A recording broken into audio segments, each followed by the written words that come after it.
秘密のいい家は開かない。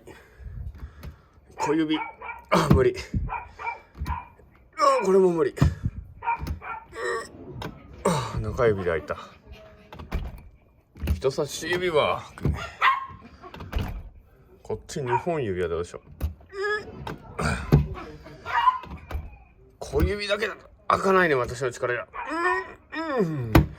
ということで、機密のいい家は玄関ドアが開けにくい、重くなるというか不圧になるっていう話でした。